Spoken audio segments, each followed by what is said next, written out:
Aprendendo com Emmanuel, uma série de reflexões sobre os ensinos de Jesus e de seus emissários. Mensagem 35, livro Vinha de Luz, título Que Pedes? Citação do Evangelho de Lucas, capítulo 12, versículo 20. Diz Jesus: Louco, esta noite te pedirão a tua alma.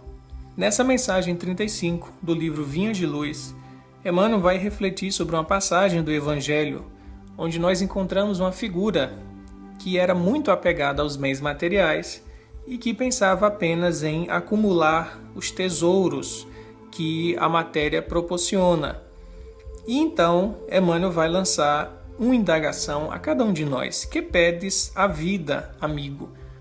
E ele vai listar aqui uma série de situações onde nós podemos nos encontrar, e no final ele vai trazer uma reflexão, na verdade, para que possamos ter como ponto de vista a realidade espiritual. Então ele começa dizendo assim: os ambiciosos reclamam reservas de milhões, os egoístas exigem todas as satisfações para si somente.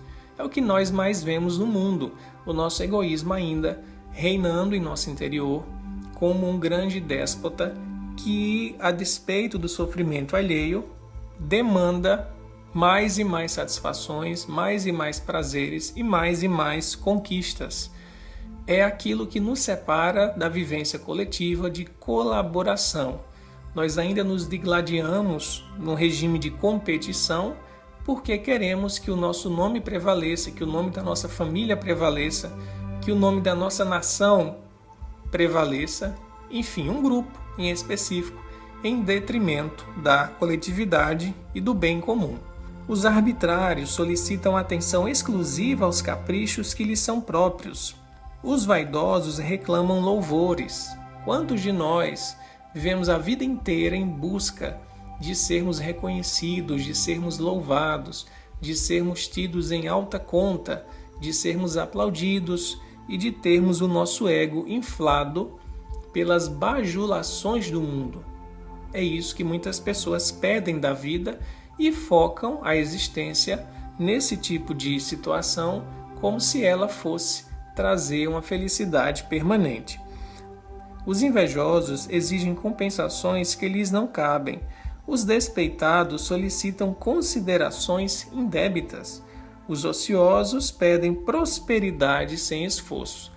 Nesse aspecto da ociosidade, a gente encontra muitas pessoas no campo religioso, que muitas vezes buscam a religião para que sejam dadas proporções de prosperidade no aspecto material, como se a religião tivesse um poder mágico de transformar a realidade de uma pessoa da noite para o dia e essa pessoa pudesse ganhar em termos materiais e se sobressair em relação às demais pessoas.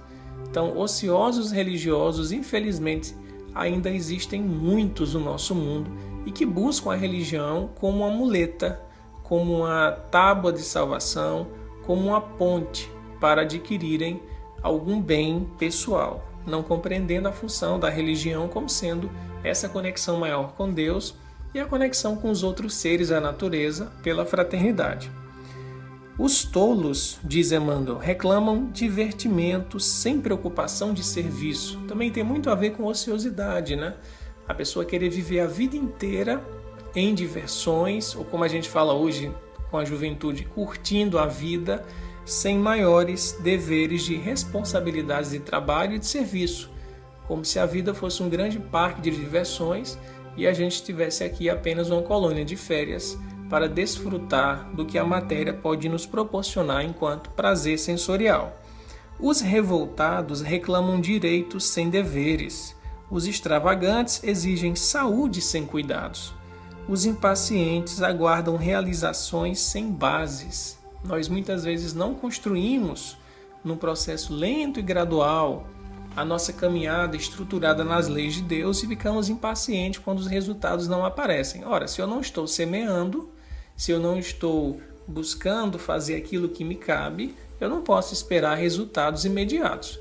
E mesmo aquelas pessoas que estão no processo de semeadura, de trabalho permanente, já são conscientes de que cabe a Deus o resultado. A nós cabe fazer o bem, mas o resultado, a colheita, cabe ao Criador, cabe à espiritualidade e não a cada um de nós. Os frutos são da alçada de Deus, a plantação é da alçada dos homens. Os insaciáveis pedem todos os bens, olvidando as necessidades dos outros. Essencialmente considerando, porém, tudo isto é verdadeira loucura. Muito forte essa frase de Emmanuel, né? Dizer que tudo isto é verdadeira loucura. O que seria loucura? É você perder o bom senso, é você perder o uso correto da faculdade racional, é você perder a medida da inteligência que percebe a vida sob o ângulo verdadeiro. Que ângulo verdadeiro seria esse?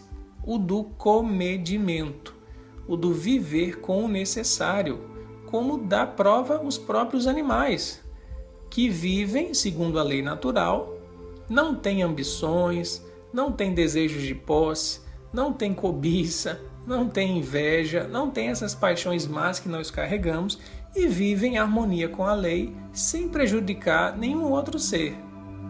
Nós deveríamos nos espelhar neles e nos outros seres da natureza que seguem a lei de Deus por instinto. No nosso caso, a gente já tem a inteligência, o livre-arbítrio, então por isso nós às vezes passamos da medida, temos o descomedimento, que é o pecado, que é você passar da medida, que é você errar a meta, e tudo isso acaba nos trazendo graves prejuízos e, como Emmanuel fala, é uma loucura. Você perde o bom senso, você perde a sensatez e o uso correto da razão.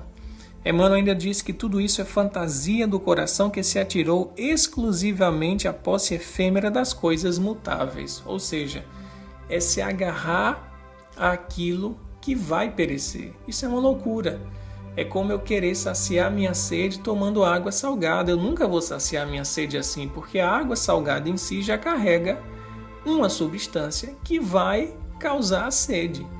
Então, se eu me agarro à matéria, que por si só, por sua natureza, é efêmera, eu estou caçando uma ilusão, é uma miragem, não é um tesouro verdadeiro. E eu vou ter a decepção, vou ter sofrimento, vou ter revolta no final de todo esse processo. E aí Emmanuel nos dá uma recomendação, depois de tudo isso, dizendo o seguinte: vigia assim cautelosamente o plano de teus desejos, o que pedes à vida. Não te esqueças de que talvez, nesta noite, pedirá ao Senhor a tua alma. E aí Emmanuel faz referência à parábola que Jesus conta daquele homem que dizia para si mesmo: o que mais eu vou fazer da vida se eu já tenho tanta coisa? Eu vou acumular mais, vou construir mais celeiros. E Jesus fala, o homem não sabia que naquela noite Deus iria resgatar aquela alma para o mundo espiritual e que ele iria deixar tudo aquilo entregue à própria terra. Então, nós não sabemos o dia em que Deus marcou para cada um de nós a volta à pátria espiritual.